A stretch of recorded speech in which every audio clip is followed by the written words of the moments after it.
தமிழ்நாடு முழுவதும் ஆங்காங்கே பரவலாக மழை பெய்திருக்கிறது. விருதுநகர் மாவட்டம் சாத்தூர் அதன் சுற்றுவட்டார பகுதிகளில் கடந்த சில நாட்களாக வெயில் சுட்டெரித்து வந்த நிலையில் காலை முதல் மேகமூட்டத்துடன் காணப்பட்டது. மாலையில் சாத்தூர், படந்தால், அமீர்பாளையம், சத்திரப்பட்டி, சடையம்பட்டி, இருக்கன்குடி, 7000 பண்ணை உள்ளிட்ட பகுதிகளில் பலத்த மழை கொட்டியது.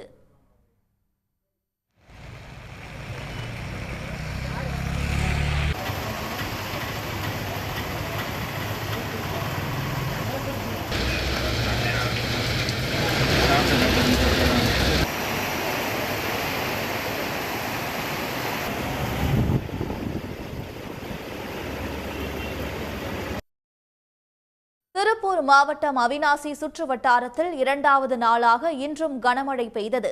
வேலாயுதம்பாளையம், காசி கவுன்கை காண்டிபுதூர், சேயூர், சூளை, ஆட்டையம்பாளையம், தெக்கலூர் உள்ளிட்ட சுற்றுவட்டார பகுதிகளில் திடீரென மேகமூட்டம் ஏற்பட்டு சிறிது நேரத்திலேயே இடி, மின்னல் மற்றும் பலத்த காற்றுடன் கனமழை பெய்தது. கோவில்பட்டி மற்றும் அதன் சுற்றுவட்டார பகுதிகளில் கனமழை வெளுத்து வாங்கியது. தேனி நகர் மற்றும்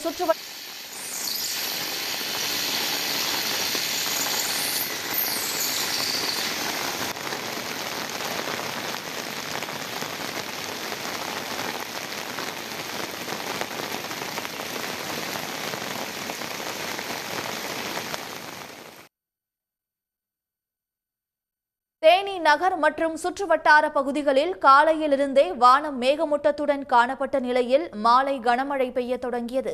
2வது நாளாக மழை பெய்ததால் பொதுமக்கள் மற்றும் விவசாயிகள் மகிழ்ச்சி அடைந்தனர்.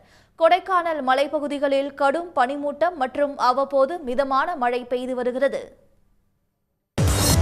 உள்ளூர் செய்திகள் முதல் உலக செய்திகள் வரை உங்களை சுற்றி நடக்கும் எல்லா செய்திகளையும் நொடிக்கு நொடி அறிந்து கொள்ள சன் நியூஸ் வாட்ஸ்அப் சேனலை ஃபாலோ செய்யுங்கள். QR கோடை ஸ்கேன் செய்து சன் நியூஸோடு இணைந்திருங்கள்.